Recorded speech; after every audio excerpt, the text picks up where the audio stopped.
আলাইকুম শিক্ষার্থীরা, আমরা গত পর্বে কার্বোহাইড্রেট অংশটুকু পড়তে গিয়ে সেখানে আমরা একটা পেন্টোজ সুগার রাইবোজে গিয়ে শেষ করেছিলাম। ঠিক তার পরের অংশই হচ্ছে আমাদের কি নিউক্লিক অ্যাসিড।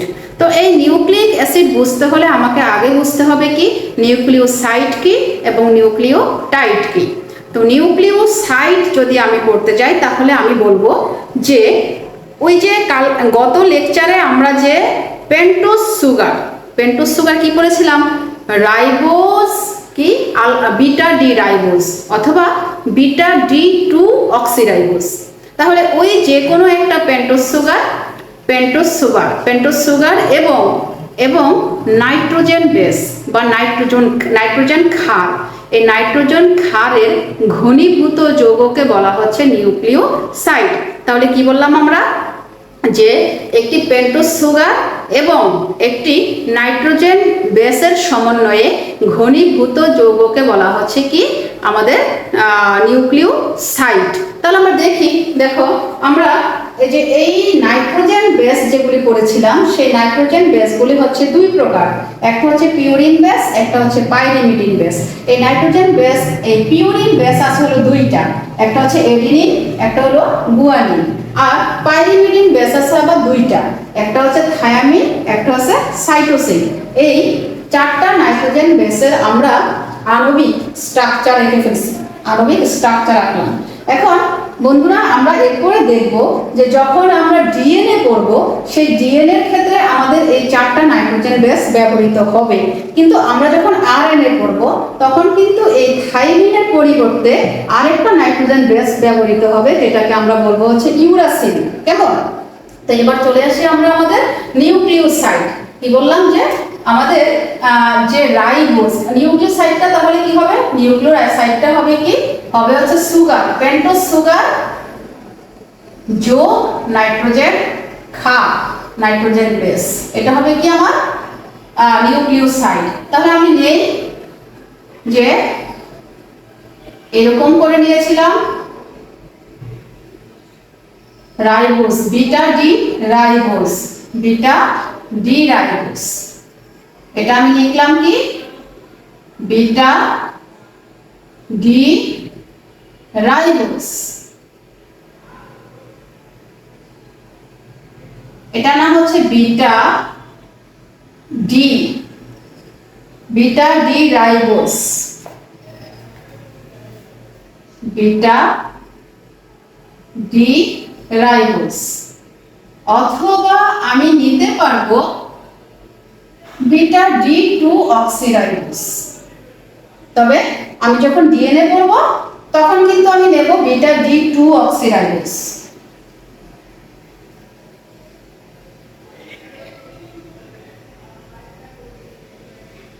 এটা হবে কি OH, মনে আছে তো? 2 নম্বর কার্বন থেকে একটা অক্সিজেন কম হবে, তাহলে সেটা হবে কি বিটা ডি টু অক্সিরাইবোজ, তাহলে এখানে অক্সিজেন থাকবে না, তাহলে এখানে হাইড্রোজেন, অক্সিজেন, হাইড্রোজেন CH2OH, এটার নাম কি বিটা ডি টু অক্সিরাইবোজ। এবার তার সাথে আমি নেব কি একটা ক্ষার, আমি এডিনিন নেই, যে কোনো একটা নিলেই হবে, একটা ক্ষার নেব আমি। তাহলে আমি নিলাম এখানে এডিনিন। কেমন? এখানে আছে কি নাইট্রোজেন, এখানে আছে নাইট্রোজেন। এবার এখানে আছে কি NH, আমি ইচ্ছে করে এইচটাকে একটুখানি বন্ধনী দিয়ে বাড়িয়ে দিলাম, কেন? উদ্দেশ্য আছে, দেখি আমরা সেই উদ্দেশ্যটা কি। এবার আমি দ্বিবন্ধন দেব, এই যে দ্বিবন্ধন, তাহলে একান্তর দ্বিবন্ধন, এটা হচ্ছে দ্বিবন্ধন, এটা হবে একক বন্ধন, এটা হবে দ্বিবন্ধন, এটা হবে একক বন্ধন, এটা হবে দ্বিবন্ধন। তাহলে এটা দ্বিবন্ধন, এটা হবে একক বন্ধন, এটা হবে দ্বিবন্ধন। কেমন? আচ্ছা, তাহলে এটার নাম হচ্ছে কি এডিনিন। এখন দেখো কি ঘটনা ঘটবে, এই যে এইচ আর এই যে OS, এটা মিলে এখনো পানি সরে যাবে, এটা মিলে এখনো পানি সরে যাবে। এই যে H আর এই যে OS, এটা মিলে কি হবে, এখনো পানি সরে যাবে। তাহলে কি হলো যৌগটা, আমি চেষ্টা করে লেখার জন্য, এখানে পানি সরে গেল, সরে গিয়ে আগে আমি এই যৌগটা উপরে লিখি, NH2, একটু ছোট করে লিখব, NH2, তারপরে আমি একটা ষড়ভুজ এঁকে ফেললাম, এখানে হচ্ছে N, এখানে N, এখানে দ্বিবন্ধন দ্বিবন্ধন দ্বিবন্ধন, এখানে N, এখানে N, এখানে দ্বিবন্ধন। এবার দেখো H তো সরে গেল, এই যে H সরে গেল আর এখানে OS, তাহলে কি হবে, এখানে যে C আছে, এখানে তো এটা তো C, 6টা কার্বন, এই যে 5টা, 1টা 2টা 3টা 4টা 5টা কার্বন, এখানে এই C এর সাথে এই N এর বন্ধন হয়ে যাবে, C এর সাথে N এর বন্ধন হয়ে যাবে। কেমন, C এর সাথে N এর বন্ধন হয়ে যাবে। আচ্ছা, তাহলে এবার কি হবে, C এর সাথে যদি আবার N এর বন্ধন হয়, তাহলে এখানে যৌগটা খেয়াল করো, এইবার দেখো, এই যে কেমন, দেখো তাহলে কি ছিল আমার, এই যে H, তারপরে H, তারপরে কি OH, তারপরে H, CH2 OH, এখানে H, এখানে H, এটা নাম, এটা কিন্তু আমি বিটা D2 অক্সিডাইজ নিয়েছি, মানে এটা হয়ে গেল কি আমার নিউক্লিওসাইড,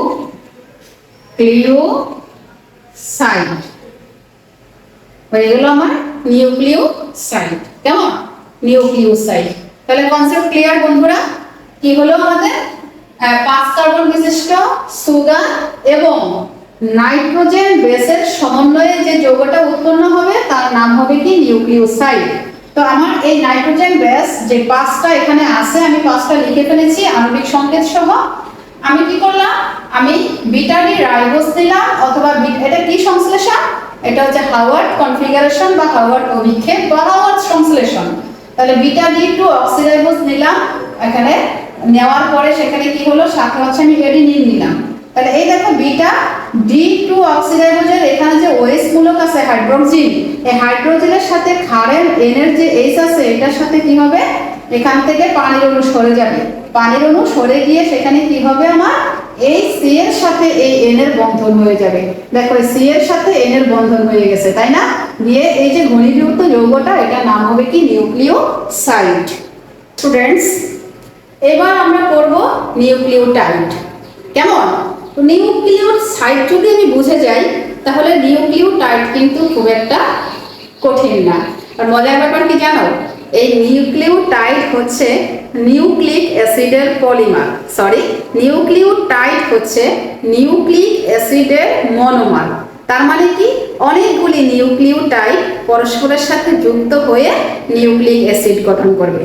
তাহলে আমরা দেখি এবার নিউক্লিওটাইডটা কি। কেমন, এই নিউক্লিওটাইডে থাকবে কি জানো, একটা অজৈব ফসফেট, একটা অজৈব ফসফেট প্লাস নিউক্লিওসাইড। আমি কিন্তু নিউক্লিওসাইডের চিত্রটা মুছি নিই, নিউক্লিওসাইড। আচ্ছা, অজৈব ফসফেট খেয়াল করো, তাহলে আমি কি নিলাম, ফসফরিক অ্যাসিড H3PO4, এটা হচ্ছে তার আণবিক সংকেত, ফসফরিক অ্যাসিডের আণবিক সংকেত। আমি এটাকে যদি গাঠনিক সংকেত আকারে লিখি, দেখো ফসফরাসের 5 হাত, 5 যোজনী। কেমন, তাহলে আমি লিখলাম ওর 5 যোজনী, ওর 2 যোজনী, ওর 2 যোজনী।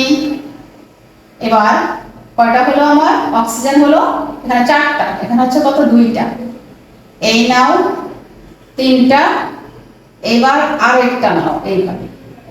তাহলে দেখো হয়ে গেছে আমার, কত সুন্দর হয় নাই, আমি শুধু হাতগুলি বোঝানোর চেষ্টা করছি। কেমন? তাহলে দেখো ফসফরাসের 1 2 3 4 5 হাত, অক্সিজেনের 2 হাত, অক্সিজেনের 2 হাত, আর হচ্ছে হাইড্রোজেনের 1 হাত। তাহলে এটা হচ্ছে ফসফরাসের গাঠনিক কাঠামো। তাহলে আমি এখন দেখি, খেয়াল রাখো, এবার এটাকে এনে আমি কি করব, নিউক্লিওসাইডের সাথে যুক্ত করব। দেখি কি করা যায়। নিউক্লিওসাইড, হ্যাঁ, তাহলে এই যে দেখো আমি নিউক্লিওসাইডটা নিয়ে আসি একটু এই জায়গায় কষ্ট করে। কেন কি আছে এখানে দেখো তো, NH2, আগে আঁকি আমি, ও ও এই হচ্ছে আমার কি নিউক্লিওসাইড, CH2OH, H এখানে ছিল H, OH, H, এটা তো আমি কি নিয়েছিলাম যেন, নিয়েছিলাম ডিঅক্সি। তো ডিঅক্সি হলে এখানে অক্সিজেন থাকবে না, আর এর সাথে কার খাল যেন বন্ধন হয়ে গেছিল, খাল, নিউক্লিওটাইড কিন্তু। তাহলে তার সাথে এরকম করে এই এটা দিয়ে ষড়ভুজ, তাই না? এই হয়ে গেছে, একটু পচা হয়েছে, তারপরে হয়েছে মোটামুটি। এটা আবার কি NH2, এটার সাথে হচ্ছে NH2, এটা এখানে হচ্ছে N, এখানে N, দ্বিবন্ধন দ্বিবন্ধন দ্বিবন্ধন, ওকে, আর এখানে একটা দ্বিবন্ধন। তাহলে এই যে হয়ে গেল আমার এটা নিউক্লিওসাইড। এবার এটা কি ফসফরিক অ্যাসিড। এবার দেখো এখান থেকে এক অণু পানি সরাও, এই যে এক অণু পানি সরে গেল, এখান থেকে এক অণু পানি সরে গেল, এক অণু পানি সরে গেল এখান থেকে, এই যে।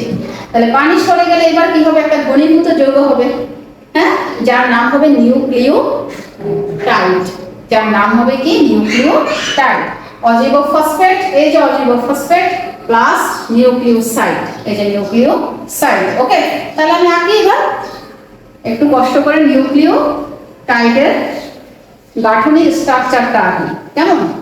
তাহলে কি দাঁড়ালো দেখো তো, এইরকম পি, তারপরে আমি এখান দিয়ে OH একটা দিয়ে দেই, এখান দিয়ে HO দিয়ে দেই, এর সাথে O, তার সাথে CH2, এইরকম এইরকম, এই দেখো এগুলি কিন্তু মুখস্থের ব্যাপার না, মুখস্থের ব্যাপার হলে তো আমি এভাবে আঁকতে পারতাম না, তাই না? এগুলি সব হচ্ছে বুঝার ব্যাপার। এই যে দেখো, এই যে OH, এই যে OH, এই যে O, তার সাথে পানির অণু সরে গেল CH2, এই যে CH2, এই যে H, এই যে H, এই OH, এই H, H, H, আর এখানে কি হবে, ক্ষার, বিষমচাক্রিক ক্ষার, বিষমচাক্রিক ক্ষার, কেমন? বিষমচাক্রিক ক্ষার, আচ্ছা, বিষমচাক্রিক ক্ষার,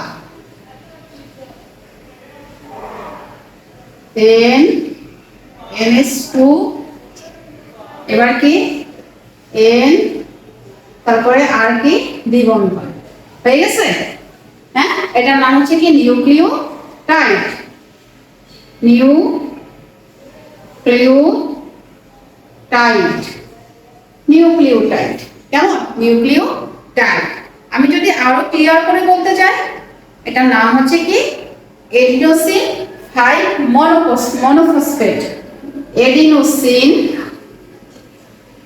এডিনোসিন আমি বুঝিয়ে দিচ্ছি, 5 মনোফসফেট, ফসফেট কিভাবে ম্যাডাম? এডিনোসিন 5 মনোফসফেট, খাটটা হচ্ছে এডিনিন, দেখো খাটটা হচ্ছে এডিনিন, আর এটা হচ্ছে কি আমার রাইবোজ সুগার। আর দেখো 1 নম্বর কার্বন, 2 নম্বর, 3 নম্বর, 4 নম্বর, 5 নম্বর, এই 5 নম্বর কার্বনে এসে ফসফেট যুক্ত হয়েছে, এই জন্য এডিনোসিন 5 কয়টা ফসফেট? একটা ফসফেট, এই জন্য এটা হচ্ছে মনোফসফেট। খেয়াল রাখো এটা হচ্ছে মনোফসফেট।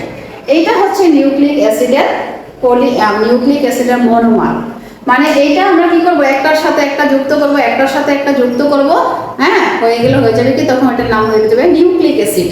নিউক্লিক অ্যাসিড শুধুমাত্র কি করতে হবে, এই খাটটা একটু চেঞ্জ করব, কখনো এডিনিন, কখনো গুয়ানিন, কখনো সাইটোসিন, কখনো থায়ামিন, এভাবে সিরিয়ালে দিয়ে যাব, এটার নাম হবে কি নিউক্লিক অ্যাসিড। আমরা পরবর্তী লেকচারে নিউক্লিক অ্যাসিড পড়ব।